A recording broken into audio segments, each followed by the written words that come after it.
She never forgot a birthday, never missed a dinner, never raised her voice. That's what made it suspicious. There's a strange weight in perfection. Her routines were flawless. Affectionate texts at 9 a.m., spinach lasagna every second Thursday, synced calendars down to the minute. I used to feel lucky. Lately, I just felt monitored, like she was managing me. She never left dishes in the sink, never forgot to call when she'd be late, never missed a date night. Every little gesture was perfectly timed, perfectly measured. And for years, I mistook that for love. Maybe it was, or maybe it was just control wearing a silk dress and a warm smile. I started noticing it after the third time she asked about my work calls before I mentioned them. Casual questions phrased like concern. "How'd that 2:15 call go?" she'd ask. Before I'd even told her it was moved to 3 o'clock. Little things, but I kept brushing them off. She never snapped, never raised her voice. Even when I forgot our anniversary once, she just smiled and said, "Don't worry, I already made dinner reservations." The way she said it chilled me, like she'd been waiting to catch that slip. Most people would kill for a partner like her. Thoughtful, attentive, never petty. But it started to feel less like a relationship and more like a performance. One where she hit every cue, smiled on time, left no emotional fingerprints. It wasn't until I saw my own calendar reflected on hers, down to the time I usually stopped for coffee, even though I'd never told her, that it clicked. I wasn't being loved. I was being studied. I couldn't even tell you the exact moment the unease took root. Maybe it was when she started wearing the green scarf, the one I complimented once months ago, every time we argued, like she knew it softened me. Or maybe it was the random playlist she made, always featuring songs I'd hummed absent-mindedly while doing dishes. Things I never shared. Things I barely remembered myself. It was too perfect, too curated, like she had me mapped out, charted across some invisible grid of habits and triggers. I started testing it, moving meetings, skipping my coffee run, waiting to see if she'd mention it. She always did. No suspicion in her voice, just a casual, "Didn't you usually have that client call on Wednesdays?" Or, "Did you skip your latte today?" Like she was building a case for something I hadn't been accused of yet. That's when I stopped feeling seen and started feeling watched. Perfection doesn't scream. It whispers. It seeps into your bones until you forget what chaos feels like. Until you realize the only thing more frightening than being forgotten is being fully known by someone who no longer feels like your wife. And worst of all, I couldn't prove any of it. Not yet. A shared Spotify playlist updated with songs I'd never heard, and lyrics that weren't meant for me. She made us a playlist years ago. It was called Sunday Slow. Acoustic stuff, mostly. Intimate tracks. Songs that sounded like warm bread and morning light. The kind we'd dance to in the kitchen, her bare feet on tile, the kettle hissing behind us. It wasn't just music. It was memory. Curated snapshots of a version of us I still wanted to believe in. And then, one morning, I saw something I couldn't unsee. I was driving to work, letting the playlist shuffle like I always did, when a track I didn't recognize faded in. Moody synths, a whispering female voice. French, maybe? I waited for the lyrics to feel familiar, for some nostalgic chord to tell me, "Ah, right, this one." But it never came. Just a haunting refrain, repeated over and over. Rendezvous, meme chamber, meme mensonge. I didn't speak French, but I knew the last word.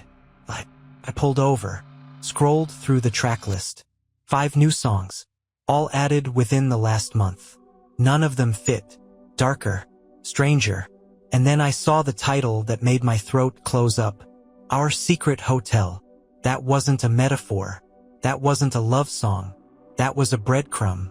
When I got home, I asked casually, "Hey, did you add new songs to the playlist?" She didn't look up from chopping carrots. Blinked once. Smiled.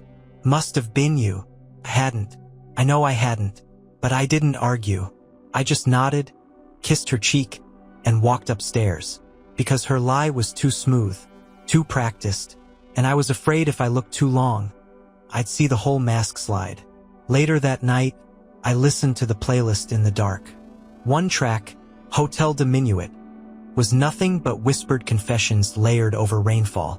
And in the bridge, a woman laughed softly, saying in English, "He doesn't know. He never asks." I stared at the ceiling, that line echoing inside me like an accusation. She made that playlist for us. She updated it for someone else. And somehow, she expected me to keep dancing to it. That's when I realized I wasn't being paranoid. I was being serenaded in a language I was never meant to understand. She said she was in Chicago for work, but the hotel charged our joint card in Seattle. I wasn't snooping, just sorting receipts. Our joint card had been acting up, flagged for fraud the week before, so I was reconciling charges line by line like any responsible adult. I wasn't looking for proof. I was looking for balance. Until I saw it. Hilton Seattle. $482.37. 2 nights plus minibar. It stopped me cold. Not because of the amount, but because that same weekend 3 weekends ago she had told me she was in Chicago. Leadership Development Conference, she'd said. Panels and team-building games. Exhausting but worth it. She even posted about it. A blurry photo of room service, metal cloche over a plate, 2 wine glasses, skyline view behind. Captioned, "Windy City Nights." I pulled the image up again. This time I didn't just glance. I looked. The skyline in the window, it didn't rise. It leaned. No Willis Tower. No Hancock. Just a sloping grid of lights. And the glassware, that's what really did it. A strange detail, easy to miss. The wine glasses were etched. Hilton branded. Only one property still uses that design, Hilton Seattle downtown, a detail I remembered because we had stayed there. Together. 3 years ago. On a different kind of weekend. Back then, she'd said, let's get lost on purpose. Now, she was lost for real. Or hiding. I didn't ask her about it. Not right away. What would I even say? Hey, the stemware in your lie didn't match? Instead, I told her I missed her that weekend. She smiled and said you would have hated the hotel. So drab. I said nothing. Just nodded. Let her pour me a glass of wine. The same kind she always drank, Cabernet, room temp, no ice. But I watched her hand tremble just slightly as she poured. Just a slip. But enough. That's the thing about lies. They don't crack. They sweat. She thought the caption was clever. She thought the skyline was vague. She thought I wasn't paying attention. But I remembered that glassware. And that's when I knew. She wasn't just somewhere else. She was with someone else. She swore by her calendar, color-coded, meticulous. But one event had no title, just a black dot. Her life ran on structure. Time-blocked days, recurring alerts, color-coded categories that practically glowed with precision. Blue for meetings. Green for workouts. Purple for family time. Yellow for self-care, yoga, facials, the occasional silent retreat. It was beautiful in a way. Efficient. Predictable. So the black dot shouldn't have stood out. But it did. I noticed it by accident, glancing at her tablet one night while she pulled leftovers from the fridge. A single black dot. No title. Just a small square of darkness lodged in a week already bursting with motion. I tapped it. No location. No description. Just, repeat monthly. She caught me looking. Laughed softly. Oh, those? Just reminders to unplug. I use black for tech detox days. I nodded like that made sense. Like anything in her life was left that vague. But black wasn't a category she used. And she didn't unplug on those days. She posted stories. Shared travel photos. Texted me, sometimes even FaceTime from unfamiliar hotel rooms. It gnawed at me. Quietly at first. Then louder. A lie doesn't always arrive in words. Sometimes it hides in silence. In placeholders. Later that night, when she was asleep, I opened her laptop and synced her calendar to mine. We'd done it before for convenience planning. She just didn't know it still worked. I ran a keyword scan, hotel, conference, trip, airport. Then cross-referenced them with the black dots. Every single one aligned. March 14th, Chicago trip, black dot. April 11th, NYC seminar, black dot. May 9th, San Diego leadership offsite, black dot. The pattern didn't just match. It was the pattern. She was hiding something in plain sight, cloaking these days in a kind of digital shadow. No names. No clues. Just a monthly ghost. A black mark masquerading as nothing. I stared at the screen, my hands cold. Wondering what kind of truth needed to be hidden this methodically. Wondering how long it had been like this. Wondering who she became when that dot appeared. She once told me, order gives me peace. But now her order gave me unease. The truth wasn't loud. It was discreet, consistent, black dots in a white world, and every one of them led her somewhere I wasn't invited. The bank called to verify a new account. I didn't open one. She did. She was the one who insisted on joint accounts. No secrets, she said, smiling over coffee and spreadsheets. Transparency is love. I believed her. I let her take the reins. Bills, budgeting, even the password vault, she was the steward of our shared life. I told myself it was trust, that it made sense, that love didn't need to double-check. Then the bank called. Polite. Routine, they said. Just a verification on a new business account connected to our primary checking. Something called Graybird Holdings. I paused. I didn't open that, I said. A silence followed. Then the banker's voice returned, softer now. Well, it shows the funds came from your joint account ending in minus 4,721. My stomach dropped. After the call, I combed through our statements. Every transfer looked normal. Grocery stores, streaming services, gas. But hidden deep in the ledger, listed blandly under ACH transfer, was a $3,400 debit I hadn't seen before, buried between mundane transactions. Unlabeled, unexplained. The name Graybird clawed at something in the back of my mind. Faint but familiar. I waited until dinner. Casual tone, controlled voice. Hey, weird thing, the bank called. Something about a transfer to a Graybird Holdings. She looked up from her salad, blinked twice, then laughed. Effortless, practiced. Oh God, that's probably just a system error. Banks mess up all the time, right? She smiled as she said it, chewing like the topic bored her. But her fork was shaking. I didn't press. I nodded. I even smiled back. But that night I looked again. Graybird Holdings was registered to a P.O. box in a city 2 hours away. The address she claimed she hated. Too rainy. Too cold. The name appeared once before, on an invoice buried in her old laptop files. A rental. A long-stay executive suite. She hadn't just hidden a transaction. She'd created an entire shell, a financial shadow life. And now I was watching the scaffolding of our marriage fall away. One spreadsheet cell at a time. The worst part? She made me believe transparency was her gift to me. But all along it was her alibi. A tiny strip of photos fell from her coat pocket, and the man beside her wasn't me. She came home humming. Wind-chapped cheeks, arms full of groceries, and that red coat. The one I bought her last Christmas. The one she said made her feel expensive. She hung it by the door without a second glance, kissed my cheek like nothing in the world was out of place. But I always check pockets. It's just something I do. I don't even think about it. Her coat was still warm when I reached in. First, a folded receipt. Cafe I didn't recognize. 2 towns over. Time-stamped 11:47 a.m. A Tuesday. The same day she claimed her client meeting ran long. And then the strip slipped out. Glossy, creased. For small frames.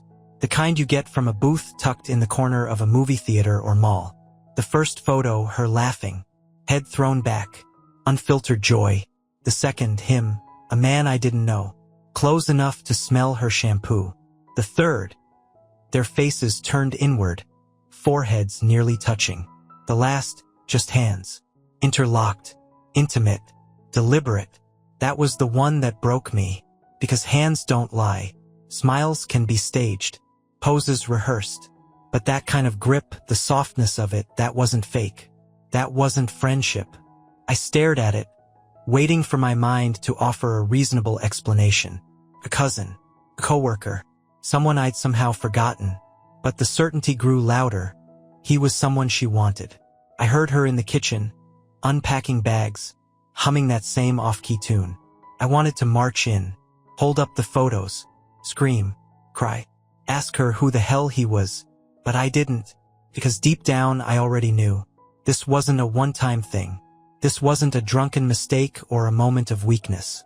This was documented joy, a keepsake. And the way she left it in her pocket, careless, unhidden, it wasn't just betrayal. It was confidence. Confidence that I wouldn't look. Confidence that if I did, I wouldn't do anything. She thought I was still asleep, still pretending. But I was wide awake now, and every glossy frame felt like a mirror cracking, not just of her, but of me. I guessed. One name, one look, that's all it took. It wasn't a plan. It just slipped out, casual, harmless, dressed like humor. So, how's Marcus? A joke. That's how I said it. Light tone, raised eyebrow, like I was teasing, like the name didn't feel like a wire I'd been holding, live and burning, for weeks. Her face didn't change, not her smile, not her lips, not even her breathing, but her eyes.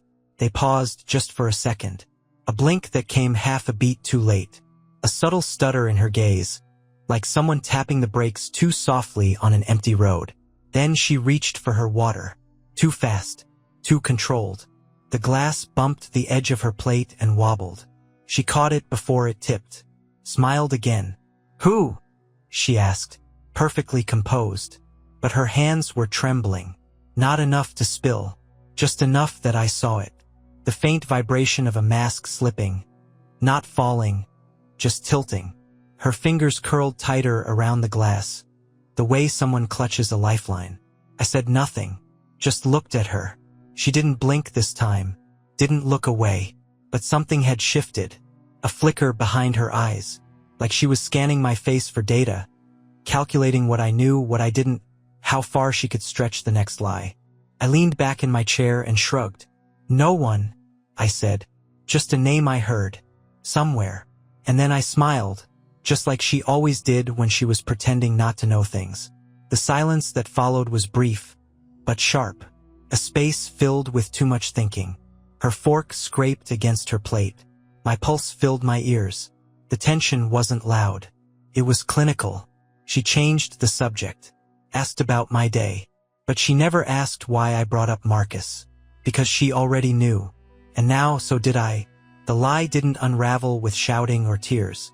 It fractured with a blink, a tremor, a name. And in that moment, I realized the truth doesn't always arrive like thunder. Sometimes it just flinches. I played the voicemail on speaker. Her expression didn't falter. That terrified me more than tears. It wasn't meant for me. The call came while she was in the shower. A number I didn't recognize, but local. I let it ring. Then curiosity won. I checked her phone. A single voicemail. I hit play. Got the tickets. Same suite as last time. Let me know if you want to grab dinner beforehand. No name. But it didn't matter. Marcus. Just 5 seconds of casual, lived-in betrayal. No urgency. No heat. Just the relaxed tone of someone who's done this many times, who doesn't need to explain because routine never does. I didn't yell. Didn't cry. I waited.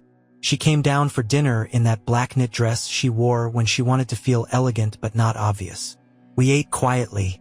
The clink of silverware, the low hum of the dishwasher. Then I set my phone on the table. Pressed play. His voice filled the space between us. Familiar. Confident.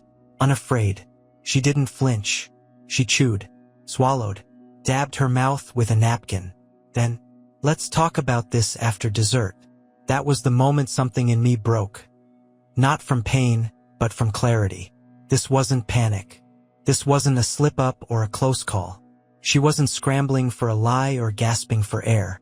There were no apologies waiting on her lips. No denial, because there was nothing new to deny. This wasn't a mistake. This was a schedule. I stared at her hands, steady as they sliced into her tart. Perfect angles. Even pressure. Not a single tremor. Her ring gleamed under the kitchen lights. Still there. Still worn. And I realized I hadn't been in a marriage. I'd been in a story. One she wrote. One she edited. And in her version, I was background. The voicemail still played in my head on a loop. Same sweet as last time. It echoed not like a revelation, but a reminder of all the things I'd missed, of all the things she never bothered hiding. Because somewhere along the line, she stopped seeing me as a threat. And maybe I stopped being one. The worst part wasn't what I heard. It was how calmly she swallowed it. She told me the truth like it was a report. Neat, efficient, heartless. She sat across from me on the couch, legs folded, wine untouched. The same spot where we used to share Sunday movies, where she once fell asleep on my shoulder halfway through Casablanca. That memory felt like it belonged to someone else now. Someone stupid. Someone fictional. "I've been seeing him for almost 3 years, she said. Just like that. A statement, not a confession. Trips, shared expenses, a second rhythm. A shadow life nearly identical in structure to the one I thought we built. Same kind of dinners, same playlists. She even joked about learning how to mirror people's emotional styles.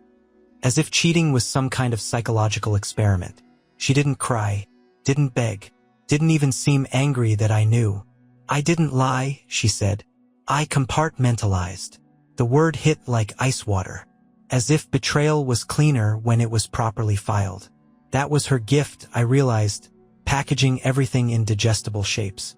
Anger, joy, guilt. Even this. No jagged edges. No mess. Just labels and bins and tidy emotional architecture. But there was no architecture left in me. Only rubble. I didn't scream. I didn't throw the wine glass. I just sat there, breathing in something I couldn't name. A kind of hollow that went deeper than grief. Not just because of what she did, but how calmly she lived beside me while doing it. 3 years. That means the first time I took her to our favorite cabin, the one with the scratchy wool blankets and the tin roof rain. He already existed. When we renewed our vows 2 summers ago, he already had a toothbrush in her travel bag. There weren't 2 lives. There was only one. Hers. And I was the version she put in the safe, well-lit drawer. She talked for a while after that. About needs. About emotional bandwidth. About how she thought I'd feel betrayed if I ever knew. As though this wasn't betrayal. I remember nodding, like I was still part of the conversation. But I wasn't. I was somewhere else. Somewhere quiet, dark, and widening by the second. Because as she spoke, I realized the cruelest truth of all. She loved him enough to lie to him. She loved me just enough to not bother. She left quietly. No apology. No excuses. Just the click of the door and finally honesty. She left like she did everything precisely. No slammed doors. No broken plates. No dramatic last words carved into the air. Just folded sweaters, matched socks, her perfume wiped from the bathroom mirror. I watched her move like a woman untangling herself from a closet, not a life. I didn't ask where she was going. She didn't offer. Her bags waited by the door like loyal pets. Her coat was already on. The same red one I checked the pockets of weeks ago, back when I still thought the truth had to be discovered. Now I knew better. It didn't need uncovering. It needed uninviting. She left a note on the counter. Not handwritten. Typed. Neat font. Margins aligned. You weren't the problem. You were the stability I needed until I didn't. That was it. No, I'm sorry. No, I hope you heal. Just an elegant severing. And for the first time in months, it made sense. Because lies are noisy. They rattle, creak, try too hard to convince. But silence? Silence doesn't negotiate. It simply is. I didn't cry. I didn't call out. I didn't chase her into the driveway like they do in movies. I just sat there. On the couch where she told me about Marcus. At the table where I played the voicemail. In the house she curated like a showroom, everything placed, everything labeled, everything just so. And now it was just me. The heater clicked on. A dog barked in the distance. And underneath it all, silence. Not the kind that demands filling. The kind that feels earned. And strangely, comfortingly real. Because in the end, the most honest thing she ever gave me was the sound of her leaving.